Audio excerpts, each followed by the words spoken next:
এগুলো এখানে রাখা কেন? এখনো পিন ফেলা হয়নি, দেখুনি? বুঝতে পারিনি। নেক্সট টাইম এই ভুল যেন আর না হয়। Okay sir. কি হয়েছে দেখুন না স্যার, এই শাড়িগুলো এখনো পিন ফেলা হয়নি, আর এই নতুন মেয়েটা এগুলো এখানে রেখে দিয়েছে।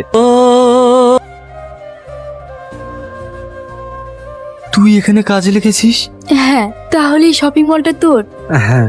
ও, কি এমন হয়েছে যে তোকে এই শপিং মলে কাজে আসতে হচ্ছে? আর তোর না বিয়ে হয়ে গেছে? সবই ভাগ্যের পরিণ। কিন্তু আমি এমন একটা অপায়া মেয়ে, বিয়ের 2 বছর হতে না হতে স্বামীকে হারো, সংসারে ভীষণ অভাব, তাই আমি এখানে কাজে লেগেছি। তবে আমি জানতাম না এটা তোর শপিং মল। কাল থেকে আমি আর কাজে আসবো না। কেন? কোন মুখ নিয়ে তোর সামনে আসবো? তুই না তোকে বললাম পুরো বাড়িটা দিয়ে দে। পুরোটা দিলে থাকবো কোথায়? আমি কিন্তু 3 শতকে 5 লাখ টাকাই দেবো।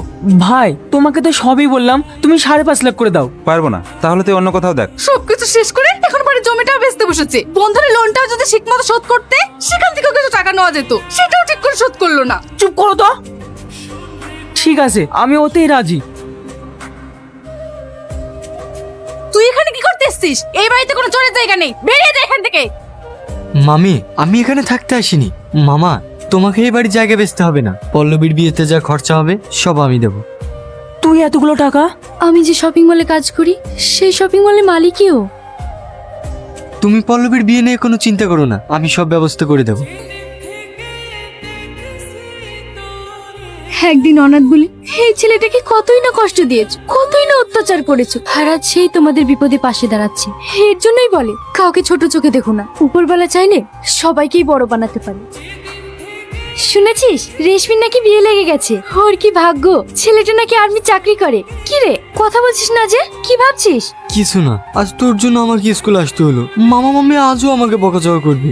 সেটা তো রোজকার ব্যাপার। সামনে উচ্চ মাধ্যমিক পরীক্ষা, স্কুলে না আসলে পরীক্ষা দিবি কি করে? আবার তোকে বললাম তুই যদি পড়াশোনা না করিস তাহলে বাইরে যা। আমার কথা তো শুনবি নি?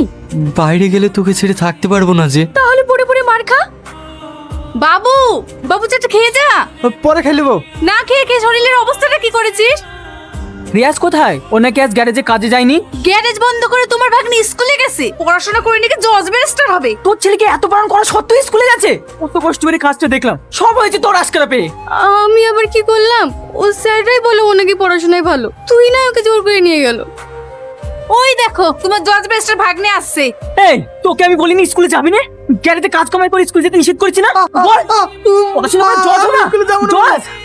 তোমাকে আমি কত করে বললাম এই দুজনকে বাড়ি থেকে বিদায় করো, আমার কথা তো শুনবা না? আমি তোমাকে বলে দিচ্ছি, দয়া করে একটা ছেলে দেখে তোমার বরকে বিয়ে দিয়ে দাও। আমি আর ওদের পথে ভাত করতে পারবো না।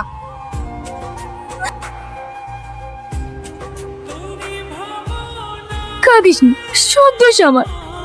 ছোটবেলায় শুনতাম মামার বাড়ি ভীষণ আদরের হয়, কিন্তু এখানে রাখালের থেকেও বেশি কষ্ট করে থাকতে হয়। ওকে আমি আগেই বলেছি তুই এই বাড়ি ছেড়ে চলে যা। এইভাবে কষ্ট করে আর কতদিন থাকবি? আমি এই বাড়ি থেকে চলে গেলে তোর যদি ওটা বিয়ে দিয়ে দেয়? তোকে আমাকে নিয়ে ভাবতে হবে না, আমি কাউকে বিয়ে করব না। তুই আগে একটা কাজ দেখ। চো খেয়ে লিগা। আমি খাবো না। আমিও এখনো খাইনি।